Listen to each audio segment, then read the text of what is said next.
En heyrðu, þá komið að pallborði með oddvitum og meðan við gerum sviðið klárt þá er vert að geta þess að það er hugvekjan sem stendur fyrir þessari ráðstefnu hér í dag í ásamt mjög góðum bakhjörlum, atvinnurekendasamtökum og fyrirtækjum og þar á meðal samtök atvinnulífsins, samtök verslunar þjónustu og félag atvinnurekenda.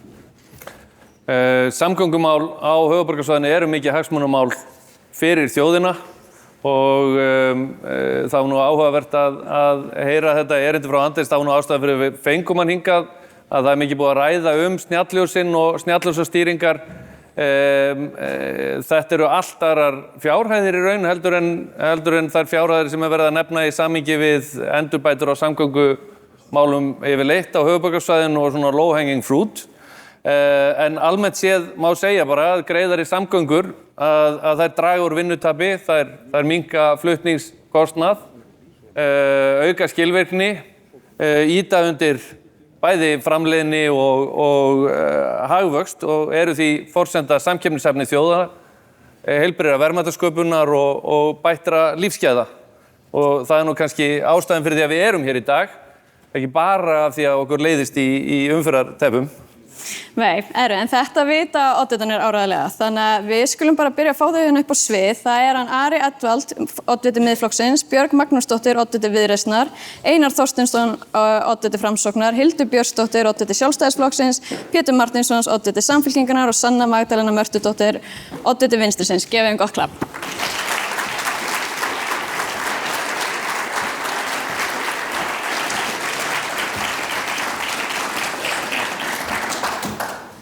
Velkomin upp á svið og takk fyrir að taka þátt í þessu með okkur. Við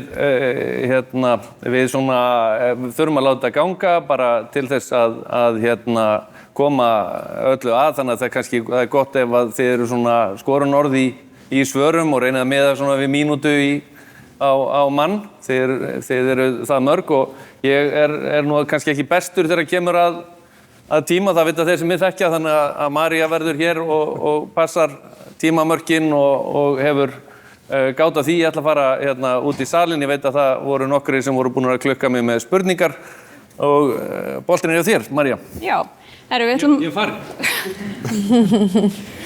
Við ætlum að byrja þetta rosa einfalt, við ætlum að byrja þetta á nokkrum já-nei spurningum. Þið eru með skilti á borðunum ykkar, það sem er já einu megin og nei öðru megin, þannig að það er að taka afstöðu og ég ætla ekki að leyfa ykkur að tala eða útskýra í þessum spurningum. En ef þið viljið, þið getið gefið mér merki ef ég á punkt að þið viljið kannski koma inn á einhvern punkt á eftir. Þannig að núna ætlum við bara að fá að sjá skiltin. Ok? Þá byrjum við á. Eru þið sátt við samgöngumál í borginni? Við byrjum þetta á jákvæðu nótunum. Það er flott. Við ætlum að fá að halda hérna skiltunum sem fyrir neðan andlitin á okkur svo við sjáum hver er að segja hvað. Eiga allir að hafa aðgang að gjaldfrjálsu bílastæði heima hjá sér? Já. No. Ok. Hefur þú aðgang að gjaldfrjálsu bílastæði við heimilið þitt?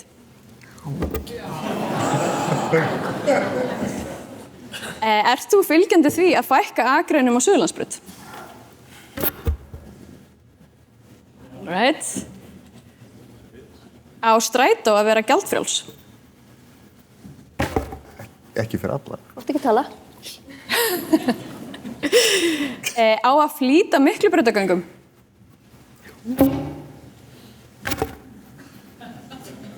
Ok. Telur þú að borgarlínan muni breyta ferðavenjum fólks verulega? Já. Sér framsóknarmenn. Á að þrengja enn frekar að umferð fólksbíla í Reykjavík? Á að þrengja enn frekar að umferð fólksbíla í Reykjavík? Má maður ekki segja neitt? Nei.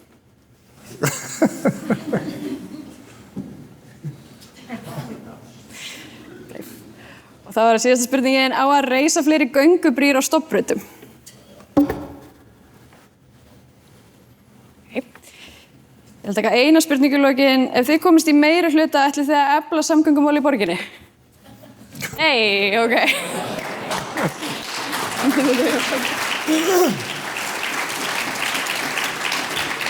Þá sé ég að Pétur kominn með fyrstu spurninguna úr sal. Já. Ólafur Steffensen, framkvæmdastjóri félags atvinnurekenda, hann kominn hérna og ætlar að bera fram spurningu. Takk. Samgöngumálin eru mikið til umræðu hjá atvinnurekendum. Ég held að upp til hópa styðji þeir eflingu almenningssamgangna. Það bara svona ósköp eðlilegur hlutur. Það eru margir sem eru stuðningsmenn borgarlínu eða svipaðra lausna, en ég hef ákveðnar áhyggjur af því að stuðningurum við verkefnið sé farin að dvína mjög mikið vegna svona kreddufastrar og ósveigjanlegrar útfærslu. Og besta dæmið náttúrulega kannski hérna við Suðurlandsbrautina, þar sem atvinnurekendur hafa gert margar og heiðarlegar tilraunir, eins og Gunnar lýsti hérna áðan, til að koma á framfæri sínum athugasemdum við skipulagið, og það ekkert hlustað. Þannig að spurningin ef þið komast í meirihluta, ætlaði að beita ykkur fyrir breytingum á Suðurlandsbrautarskipulaginu. Ekki það bara að byrja hérna bara næst?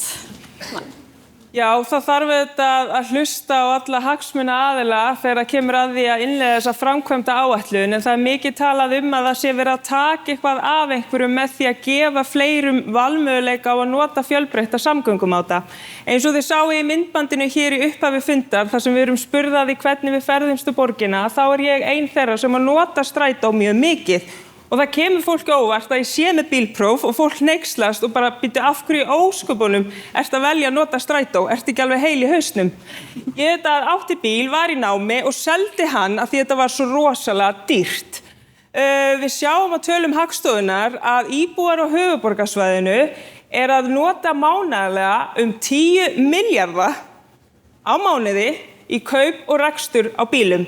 Borgarlínan, þetta á að kosta 136 milljarða á næstu 15 árum að koma því upp, þannig við erum ekki að taka neitt af neinum, heldur erum við að fjölga samgöngumátum, og ef við sérstaklega skoðum Suðurlandsbrautina, að ég persónulega myndi sækja oftar í þjónustu og búðir ef það væri aðgengilegra og auðveldara að komast að búðum þar. Og ég veit að það á líka við margt annað fólk sem hefur verið að kalla eftir fjölbreyttum samgöngumátum, þannig við leggjum áherslu á það, þetta sé útfært vel, við séum með öryggi allra vegfarenda í huga, að því það ekki bara hægt að bæta við einhverjum akreinum og hugsa að það sé einhver góð lausn. Það er kostnaðarsamt og það líka bara ekki gott fyrir öryggi gangandi sem þurfa þá að þvera margar akbrautir. Þannig að auðvitað þurfum að hlusta á mismunandi sjónarmið, en við þurfum líka að gera ráð fyrir því að við erum mörg og fjölbreytt hér í borginni og við í Vinstrinu styðjum fjölbreytta faramáta, af því við viljum ekki vera með forræðishyggju í þessu og bjóða öllum raunverulegt val.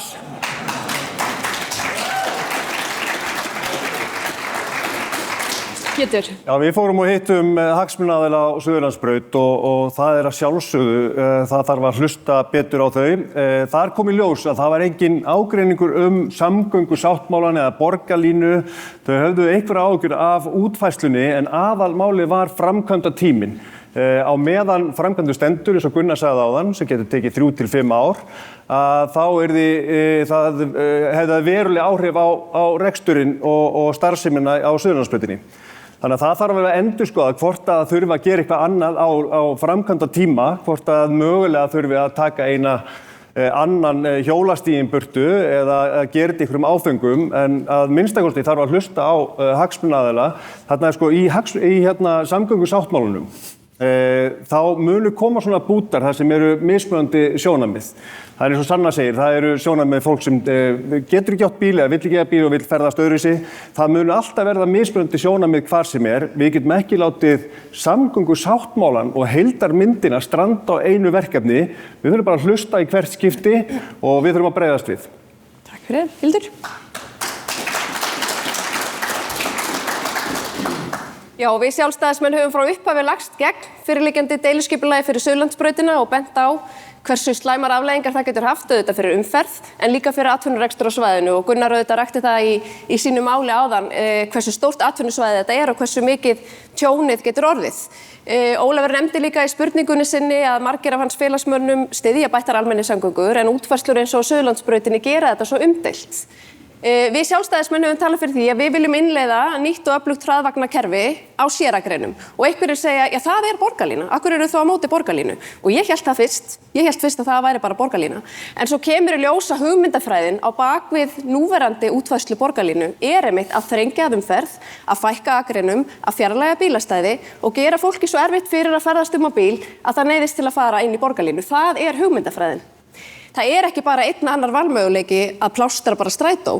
Við trúum því að galdurinn sé þarna ekki á miðjunni Einar, en þarna á milli, að það sé hægt að innleiða hérna öflugt hraðvagnakerfi sem að ferðast í miklu mæli á séragreinum þar sem því verður við komið, en að öðru leyti nýtum við ljósastýringar til að tryggja þennan forgang og erum þá með vagnana í blandaðri umferð. Þannig að með þessum hætti er hægt að búa til öflugt kerfi sem kostar ekki eins mikið, er ekki alltaf miðjusett eins og borgarlína gerir ráð fyrir í dag. Og svo verð ég að fá að segja bara að lokum að vegna þess að Konráð kom inn að það í erindi sínu hérna áðan og það er réttmætt að hér er verið að oft agnúast út í kostnaðinn við samgöngusáttmálann. En ef við skoðum þetta og berum saman við samgönguframkvæmdir á landsbyggðinni þá eru þetta að koma töluvert minna per íbúa hingaðan á höfuðborgarsvæðið heldur en á landsbyggðinni. En það sem að gleymist í þessu er að samgönguframkvæmdir sem eiga að koma hingaðan á höfuðborgarsvæðið þær eiga miklum hluta að vera fjármagnaðar af okkur sjálfum með tollum í umferðinni. Og það er ekki eitthvað sem við erum að sjá í miklu mæli út á landsbyggðinni og það er eitthvað sem við leggjum gegn og það skortir algjörlega skýrleika í það hvernig á að fjármagna þessar framkvæmdir. Vegna þess að áður en sáttmálinn var endurskoðaður örstutt að þá var oft hugmyndin að nýta söluandvirðið í Íslandsbanka til að fjármagna þessar samgönguframkvæmdir en það er alveg ljóst að svo verður ekki. Og svo Sanna, þú segir að þú munir nýta þjónustu og verslun við Suðurlandsbraut meira eftir að borgarlína komin, mér þykir leitt að segja það en ég held að þjónusta og verslun sem er þar núna verður bara farin ef þetta verður að veruleika.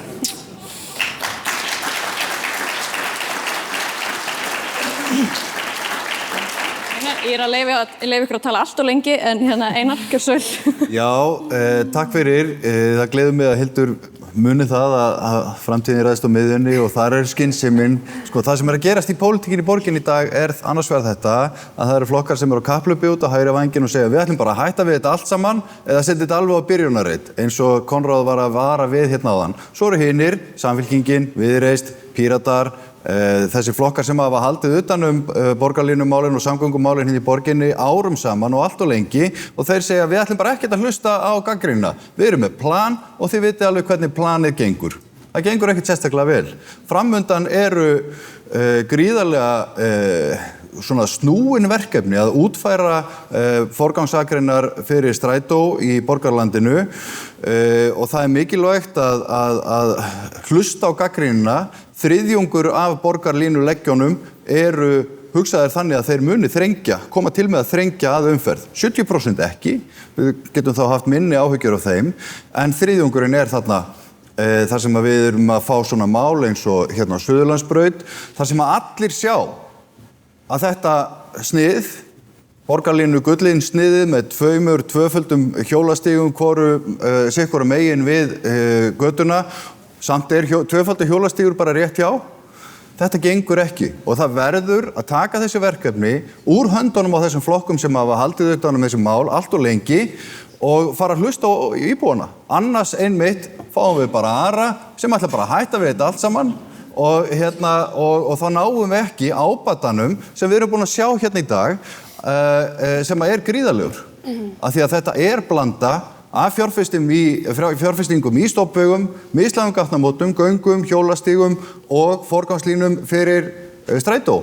Við í Framsókn erum bara stolt af því að hafa komið að því frá upphafi með Bjarna Benediktssyni sem situr þarna og Katrínu Jakobsdóttur og bæjarstjórunum hérna á höfuðborgarsvæðinu og borgarstjóra í það að fjárfesta í höfuðborgarsvæðinu. Það er löngu tímabært. Ég hef sömu áhyggjur og Hildur það hvernig gjaldtakan af þessu verður. Ríkið þarf að svara því hvernig ætlar ríkið að fjármagna sinn hluta af samgöngusáttmálanum öllum. Það er bara þá Kristrún og Daði, þau eru ekki hér. Það hefði verið gaman að sjá þau af því að þau eru hér lykil aðilar að þessu samkomulagi. En bottom line er þetta. Aðeins inn í þurfum að fá að halda áfram. Já, ég kem það bara aftur og eftir, takk. Þú farið aftur og eftir, já, Björg. Já, sælverðið Björg frá Viðreisn. Takk fyrir fundin. Ég ætla að reyna, þetta er nú minn fyrsti ritstjóri, hann Óli sem ber upp þessa spurningu. Ég ætla að reyna að halda mig við spurninguna. Mér finnst örlítill formóli þó.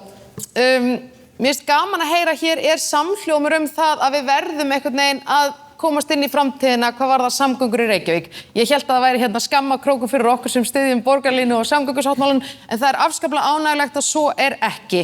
Þannig að það gleður mig mjög. Mér fannst svolítið áhugavert erindið hjá honum Árna frænda mínum hérna áðan sem var nú lengi í þessu verkefni. Þú varst að tala þarna gamlar teikningar á Suðurlandsbrautinni þar sem þyrfti ekki að fara í þetta road diet eða taka út göturnar, þá væri vel hægt að koma svo fyrir. Ég hef bara gaman að því að sjá þær teikningar.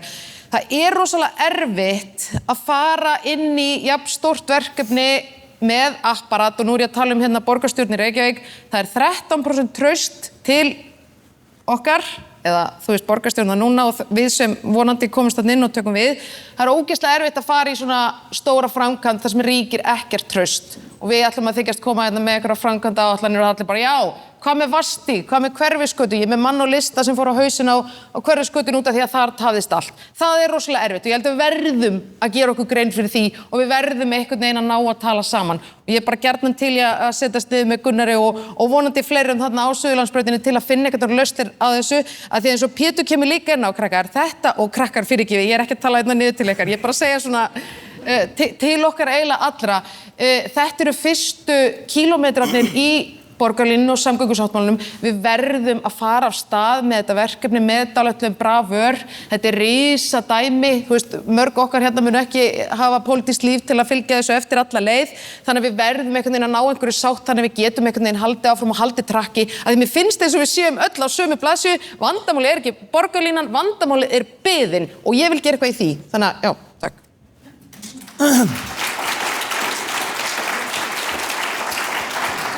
Já, takk. Til að svara spurningunni þá alveg klárt að Miðflokkurinn telur mjög brýnt að greiða fyrir samgöngum hérna á höfuðborgarsvæðinu og hefur lagt fram tillögur í því sambandi meðal annars á sviði almenningssamgangna. Og ég vil nú bara þakka sérstaklega fyrir þennan fund sem að fer svona á dýptina og ræði málefnalega þá valkosti sem eru undir. Það mér finnst ekki málefnaleg svona skoti eins og bara hætta við allt saman og það sé hægri, sko. Það meiri sé að kalla hægri að vilja hafa bílastæði við heimili sitt, sko. Það allt í orðið hægri og luxus. Hérna hefur verið farið yfir að það eru margvíslega lausnir sem geta greitt fyrir umferð. Það kom fram hjá honum Daða að forgangsakreinar hafa verið að greiða fyrir umferð strætó.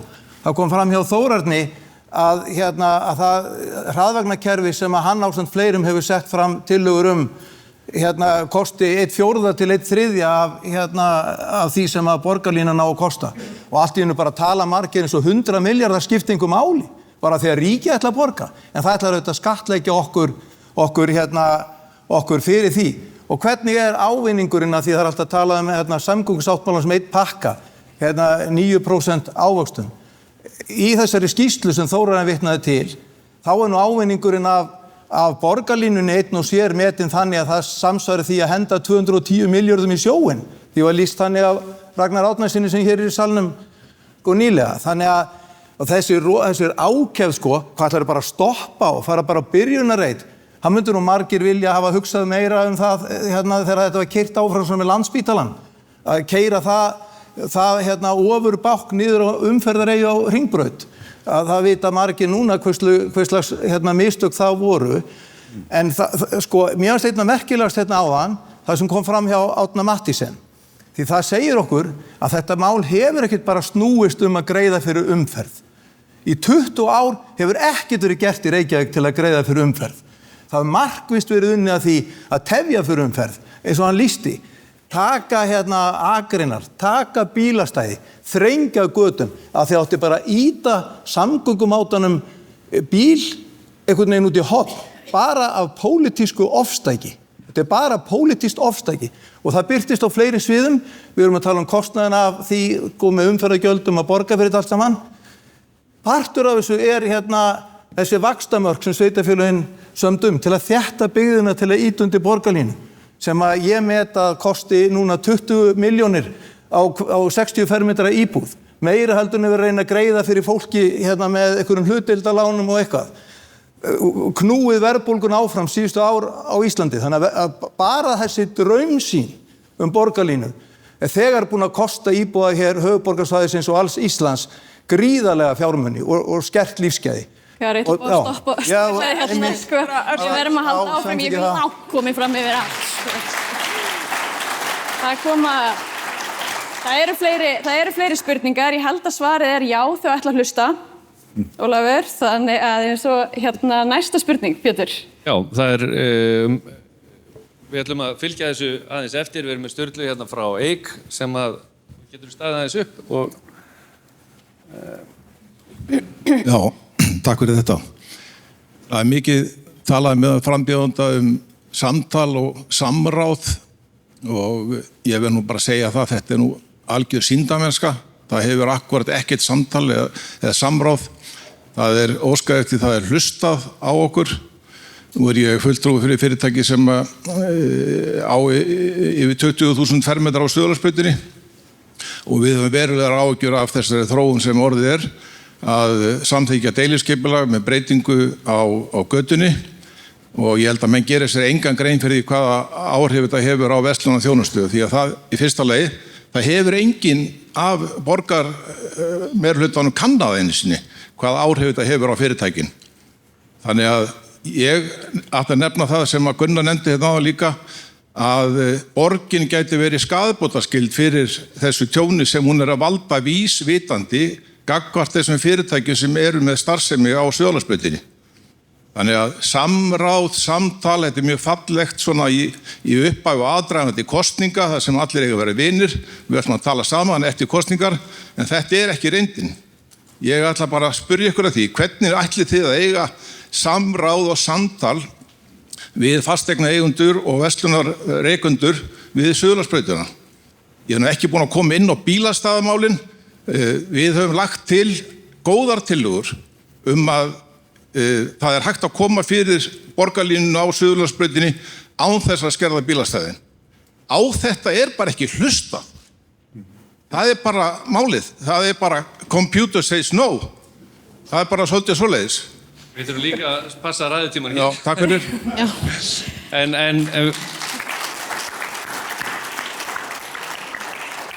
En þetta er þá bara knöpp spurningu samtal og þá hérna... Já, við ætlum að taka þetta er hvað sem kemur inn á fyrstu spurningunni í rauninni. Þau eru að segja já, við ætlum öll að hlusta á íbúa og fyrirtæki þegar kemur að bæta. Þannig að ef við tökum bara örstu 30 sekundur, hvernig ætlaði að gera? Það er búið að senda inn tillögur sem fólki líður eins og hafi ekki verið hlustað. Þannig að við lendum ekki í umræðu teppu Suðurlandsbraut og komumst yfir í mál líka. Þannig að bara 30 sekundur hvernig ætlaði að hlusta og hvað ætlaði að gera. Þannig að við fórum bara að byrja í miðjunni, bara Einar. Já, ég held að það sé alveg hægt að leysa þetta. Sko við erum nú þegar allavega við í Framsókn búin að heyra ykkar sjónarmið. Ég held að bara útfærslu, breytingu á útfærslunni, það væri hægt að taka annan hjólastíginn af og einhverja metra af grasbölum sem eru þarna inn í þessum tillögum og halda bílastæðunum og ganga síðan til samninga við eigendur þessara bygginga þarna að létta undir með ykkur að fara í fjárfestingar í kannski bílastæðahúsum á bakvið byggingarnar eins og Sýn hefur gert og fleiri. Ég meina það eru lausnir, það þarf bara að hlusta á það. Ég held að það er hægt að hliðra þessum borgarlínu kassa aðeins til og þrengjan, þannig að þetta þurfi ekki að taka svona mikið pláss. Ég meina þetta byrja bara svona. Við heyrum alveg skýrt hvað þið segið og við eigum að taka tillit til þess, en það eru bara gríðarleg vonbrigði að þeir sem að halda utan þessi mál í borginni í dag, þau eru ekki tilbúin að gefa afslátt af þessu fullkomna borgarlínu sniði sem að þau halda sig við og við höfum flutt tillögur það og flokkurinn þeim Pétur, hann fellir þær. Ok, takk fyrir því. Ég ætla að fá að stoppa þannig frá heyrum hún líka. Pétur, ég ætla að leyfa þér að koma inn hérna. Já, ég kom nú aðeins inn að það sko, að það er lykilatriði á framkvæmdatímanum hvernig við gerum þetta. Hvort við viljum fara þá leið að vera áfram með 2 akreinar í sikkur áttina og borgarlínu og fara taka þá fleiri bílastæði eða fara lengur út í dalinn. eða þá bara að í samtali, það er hægt að leysa þetta á framkvæmdatímanum, að ef þetta reynist vera þannig að á framkvæmdatímanum að verði mjög erfitt fyrir fyrirtækin, auðvitað verður sársökafullt á öllum stöðum á borgarlínunni eða það sem eru framkvæmdir. Það er alltaf sársökafullt á meðan á því stendur. En við getum í þessu samtali passa upp á það að rekstur geti haldið áfram eins mikið og mögulegt er. Og þá þarf kannski að klippa annan hjólastíginn, færi þetta aðeins inn í dalinn, en það þarf bara að finna lausn á þessu. Við berum virðingu fyrir því að þarna eru fyrirtæki, mörg stór og mikil fyrirtæki og smærri fyrirtæki sem þurfa bæði kunna á hverjum degi og hafa verið þarna mjög lengi. Við berum virðingu fyrir því. Sanna? Já, nú hefur þetta verið í auglýsingu og fjölmargar athugasemdir og umsagnir borist, þannig mér finnst það eðlilegt að öll borgarstjórn fari yfir það og gerir ráð fyrir því að þetta fari ekki áfram í ferli fyrir þá næsta kjörtímabili í þetta afgreiðsluferli. En í þessu samhengi verðum við að nefna að það eru auðvitað fjölmargir hagsmunir og margt fólk sem að bankar upp á hjá okkur. Í því samhengi má nefna að það er gert ráð fyrir því að þróa húsnæðisuppbyggingu og byggðina þarna þannig að fyrstu kaupendur, ungt fólk sem er að reyna að komast inn á fasteignamarkað, að það geti verið í nálægð við áreiðanlegar og góðar almenningssamgöngur. Þannig við þurfum líka að hugsa á stóra samhengið, hvernig ætlum við að byggja borg fyrir okkur öll, hvernig ætlum við að mæta ungum barnafjölskyldum, fólki sem er að reyna að koma sér inn á húsnæðismarkað, sem óskar eftir öryggi, sem vill búa í byggð þar sem það er í nálægð við almenningssamgöngur, þar sem það vill einmitt ekki vera að borga marga milljarða í að kaupa bíl, jafnvel 2, í rekstur bílana. Þannig að þetta fer auðvitað saman. Ef við viljum hafa blómlega byggð, þá þurfum við auðvitað að nýta borgarlandi vel, þannig að við séum að gera ráð fyrir fjölbreyttum hópum og fjölskyldum sem að geta það búið í nálægð við öruggar almenningssamgöngur. Þannig að þetta er auðvitað líka eitthvað sem við þurfum að skoða í stóra samhenginu þegar við skipuleggjum borgina hérna og tryggjum að hún sé svo sannarlega fyrir okkur öll. Takk fyrir þetta, Hildur. Já, við sjálfstæðismennum ætlum ekki að eyða neinum tíma í eitthvað sýndarsamráð, við erum búin að eiga þetta samráð. Við höfum frá upphafi verið á móti þessu deiliskipulagi á Suðurlandsbraut. Við lögðum til í desember í borgarstjórn að þessu skipulagi yrði breytt, að forgangsakreinum fyrir almenningssamgöngur yrði komið fyrir með öðrum hætti. Sú tillaga var felld af Samfylkingu og Framsókn, þannig að það er athyglisvert hvað menn eru að lausna með þær fyrir kosningar og það er frábært. Það eykur líkurnar á að við getum lagað þetta. En við þurfum, ég er að tala Einar, við erum atvinnulífsflokkur, við ætlum að standa betur með atvinnulífinu, það hefur ekki verið gert í Reykjavík, fyrirtæki er að flýja borgina og þetta er auðvitað eftir öllu öðru að hér er líka að hrekja 2400 starfsmenn og stór blómleg fyrirtæki af Suðurlandsbrautinni. Það er eftir öllu og við ætlum að stöðva það. Takk, þá förum við bara á hinendan. Ari, örstutt. Já, bara örstutt. Það er bara komið alveg skýrt fram að áformin hérna Suðurlandsbraut eru bara glórulaust rugl og þá bara hætta við það. Og þetta er bara svo miklar rangfærslur og svona upplýsingaóreiða að við séum þá bara með þessu að gera eins og bara allar aðrar borgir í Evrópu. Það kom fram í grein Þórarins Hjaltasonar á Vísi bara í vikunni að almennt er ekki verið að leysa málið með þessum hætti eins og hérna ráðgert þess að miðjusettu forgangsakreinar. Það var dæmi frá Stavanger að þeir væru Evrópumeistarar með sína 50 km af séragrinum en við yrðum Evrópumeistarar með þessum plönum sem liggja fyrir með okkar 60 km. Þannig að við höfum ekkert sagt að það er bara hætta við að bæta almenningssamgöngur og greiða fyrir umferð. En það þarf að endurskoða þennan samgöngusáttmála frá grunni og svona glórulaust rugl eins og það sem er fyrirhugað hérna á Suðurlandsbraut þarf bara að fara út af borðinu. Björn.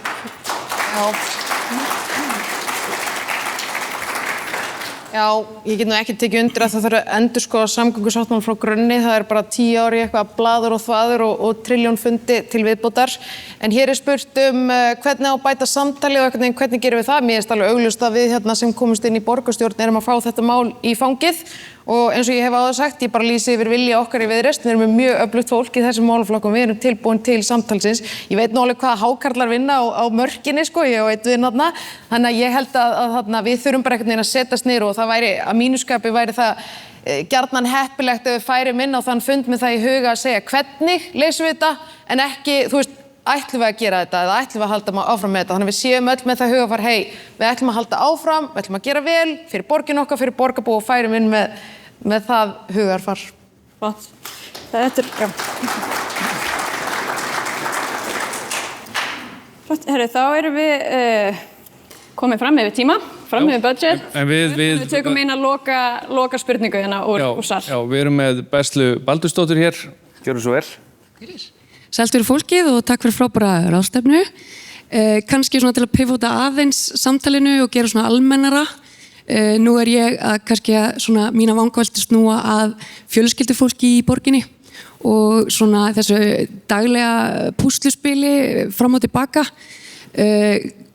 Já, kannski bara spurningin kannski hvað getið þið gert núna til þess að svona létta undir þessu daglega púsluspili fyrir fjölskyldufólk í borginni.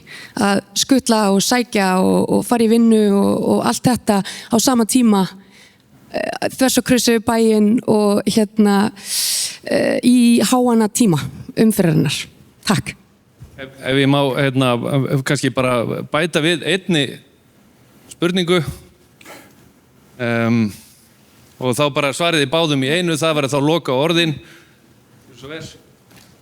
Takk hérlega. Ísak heiti ég, Rúnarsson, forstöðumaður málefnisins hjá Samtökum atvinnulífsins.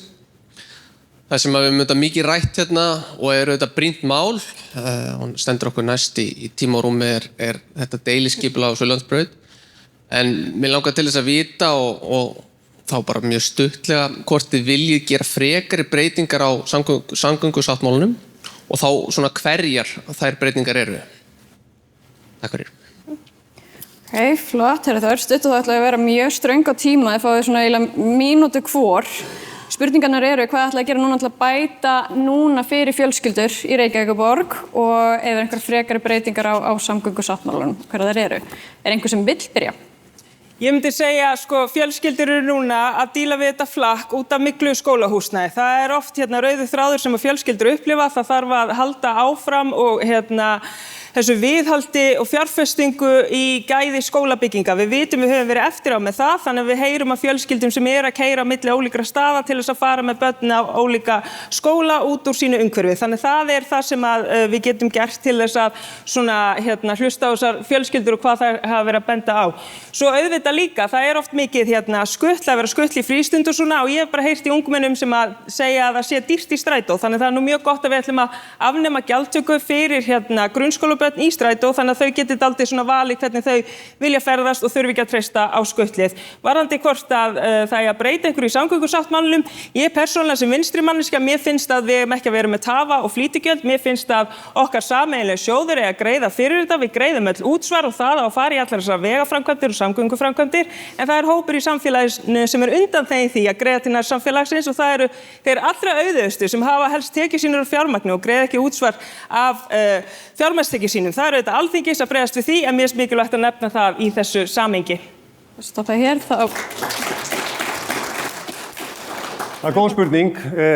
Fjölskyldufólk og börn eru náttúrulega lykilmáli í samfélaginu og hverfin okkar eru býsna góð. Þau sem eru með börn á leikskóla hafa oftast fengið leikskólavist í fyrsta öðru sæti í valinu sínu.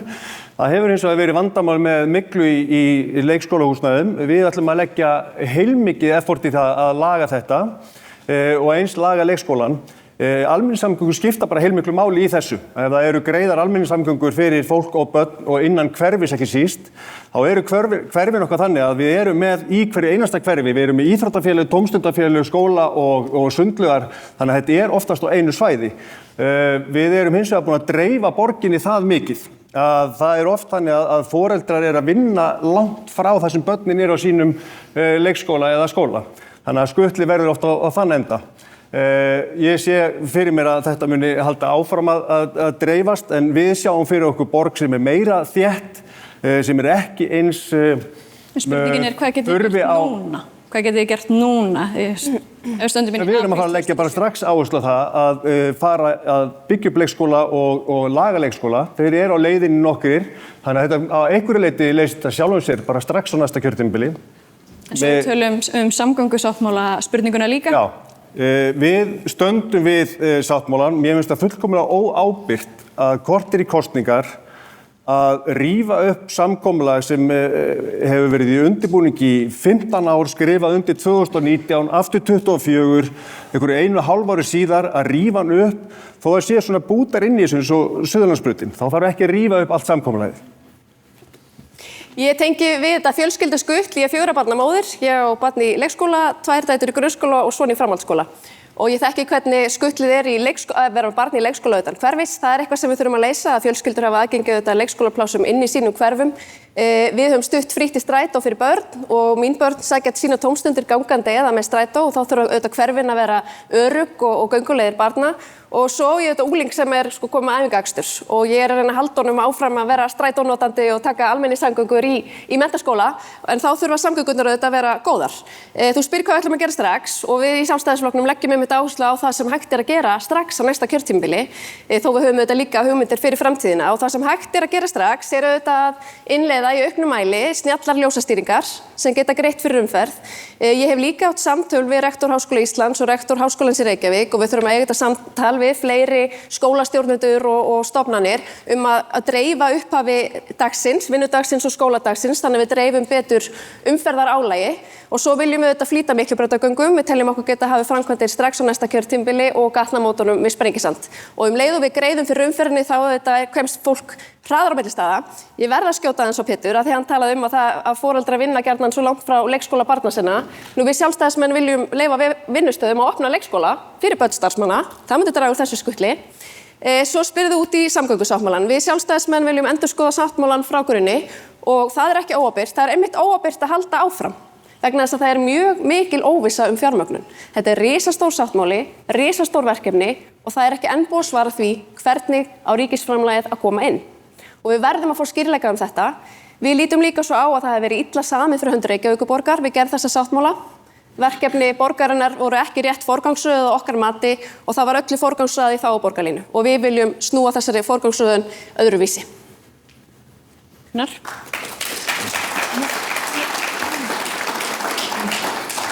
Já, bara svo ég tækja aðeins þennan punkt þá forgangsröðun framkvæmda í uppfærslunni á samgöngusáttmálanum réðist nú kannski að allra mestu leyti af fjárfestingagetu ríkisins.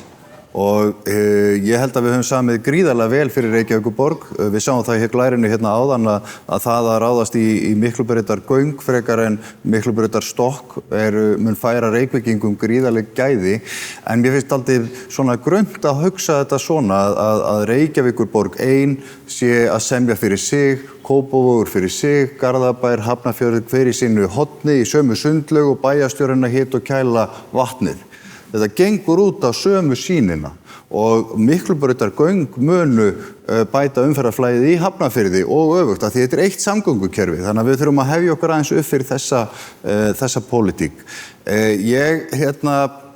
Það sem hægt er að gera strax er að bæta strætó bara eins og hann er í dag. Ég er 4 barna faðir alveg eins og Hildur en 2 dætur mínar búa alla jafna í Garðabæ helminginn af mánuðinum. Og strætósamgöngur á milli borgarhluta hérna inn á höfuðborgarsvæðinu, þær eru ekkert sérstaklega góðar. Þannig að við þurfum að bæta í strætó, það var nú hluti af uppfærslunni á samgöngusáttmálunum, þá jukum við tíðnina og það er strax farið að bera árangur, heyrist mér. Ég er alveg sammála því að við hefðum viljað sjá að Miklubrautargöngin kemur fyrr til framkvæmda og gatnamótin við Sprengisand og það voru bæjarstjórarnir á öllu höfuðborgarsvæðinu hjartanlega sammála að ráðast fyrr í Sprengisand. En þetta var niðurstaðan og enda mun þetta allt saman kosta talsverða peninga. Þurfum að fá lokapunktinn frá þér. Já, og spurningin Spurningin var það frekari breytingar á samgöngusáttmálanum sem við heldur sért búin að svara og svo hvað er hægt að gera núna fyrir fjölskyldur. Já, ég held að það sé bara gríðarlega mikilvægt að hafa augun á boltanum þegar kemur að því hvernig við útfærum borgarlínuna og það er alveg rétt sem að Ari nefnir hérna að það þarf að rýna útfærsluna gríðarlega vel. Það er þriðjungur framkvæmdanna sem að mun þrengjað umferð og það gengur ekki að ganga á gæðin í samfélaginu bara af því að við erum í einhverju hugmyndafræðum að ná hérna kolefnishlutlausu samfélagi og breyta ferðavenjum. Við eigum að mæta þörfum en ekki vera að breyta þeim. Þetta er lokapunktið þarna, Björg. Já, það er verið að tala um fjármögnun á samgöngusáttmálum og hún sé eitthvað óskýr. Mér finnst hún bara mjög skýr í samgöngusáttmálum sem að Bjarni Ben og fleiri góðir skrifuðu undir. Ríkið á að borga og ætlar að borga 87,5% og ef ríkið borgar ekki þá ætla ég að ráða þig, Gunnar Jónsson, til að fara í þetta mál með mér og fá þennan pening inn. Það er alveg augljóst að þetta er planið og við ætlum að halda því áfram. Það má alveg ræða útfærslur, við erum búin að tala um Suðurlandsbrautina, ég bara tek undir með félögum mínum Bústaðaveg, Sæbrautin eru viðbjóðslegasta umferðarhnútur borgarinnar í dag, ég fer þarna daglega, Miklubrautin hraða því. En aðalega bara þetta með við verðum að halda trakki, við verðum að halda áfram. Hvað getum við gert strax? Við getum farið að tala við Anders. Anders, I think we're gonna hire you. We need to do something right now. Það er eitt af því sem við getum gert núna og ég tengi svo hjartanlega við þetta skuttl og það að vera neyddur upp í bílinn að skuttlast í að því að leikskólar eru myglaðir og íþróttaaðstæður ekki til staðar og þetta dreif mig bara persónulega inn í pólitík. Mér finnst þetta óboðlegt og óþolandi þannig að þetta er augljóslega eitthvað sem við fáum í fangi. Það þarf að vera þannig að í hverfinuðinu virki þessi grunnþjónusta og við erum öll einhvern veginn að tala um það en það bara hefur ekki náðst einhvern veginn bara aldrei í borginni og það er mjög miður. Við höfum líka talað um það að frítt í strætó fyrir krakkana þannig að foreldrarnir þurfi ekki að vera fastir í skuttlinu alltaf endalaust en sterk hverfi og grunnþjónusta sem er í korters fjarlægð algjör bara lykilmál í þessari umræðu. Takk. Já, ríkið er nú ekkert búið að leggja niður fyrir sér neinni lagasetningu hvernig það ætlar að borga þennan reikning og ég held hann verður svo hár ef að Björg notar Gunnar til að rukka að ég held að muni ekki duga ríkinu að selja Landsbankann til þess að borga þennan reikning og setja það allt í þetta. En svo spurningunum sé svarað, varðandi það að koma til móts við þau mál sem voru nefnd tengt barnafjölskyldum, þá var það náttúrulega að greiða leið og það verið margt nefnt í því sambandi. Þú spurður göngubrýr, en það er náttúrulega líka hægt að hafa undirgöng eins og bara á hringbraut og mér hefur bent á að það myndi hafa mikil áhrif umferðarflæði, einhver 10 slík mannvirki. Snjalljósastýringin sem kom mjög vel fram að getur haft mjög mikil áhrif þegar það er ekki í rauninni verið að keyra á nema undir 80% afköstum í raun á þessi umferðarmannvirki. Þetta eru 30-50 kannski gatnamót sem myndu skipta mjög miklu máli þannig að það er mjög margt þar. Nú við aðhyllumst Miðflokkurinn fjölbreyttar lausnir í leikskólamálum sem skipta þarna máli og systkina forgangur á leikskóla og samstarf íþróttafélaga, frístundar og skóla varðandi það hvernig börn fara á milli og draga úr skuttli. Nú varðandi þetta að rífa upp samgöngusáttmálann, þetta er nú ekki eins og það sé verið að rífa upp Suðurlandsbrautina þó að sé endurskoðaður samningur sem búið að gera og ég skil ekki hvernig Björg ætlar að eyða 10 árum í það því að þetta liggur allt saman fyrir. Þóra nefndi 3-4 mismunandi framkvæmda pakka sem þeir hafa sett fram þannig að allar þessar tillögur eru til staðar. Gatnamót Bústaðavegar og Reykjanesbrautar hefði átt að fara í 2006 bara á eftir Suðurlandsvegi yfir Vesturlandsveg en það hefur bara verið ýtt aftar og aftar og aftar af því það hefur engin áhugi verið á því að greiða fyrir umferð. Þannig að þetta er allt þarna og tillögurnar hagkvæmari lausnir til að bæta almenningssamgöngur eru líka þarna þannig að það þarf enginn að liggja við því í 10 ár. Það er bara mjög gáfulegt að staldra við áður en að ætt er áfram 100 milljarða sturtað bara í sjóinn fyrir skattgreiðendum.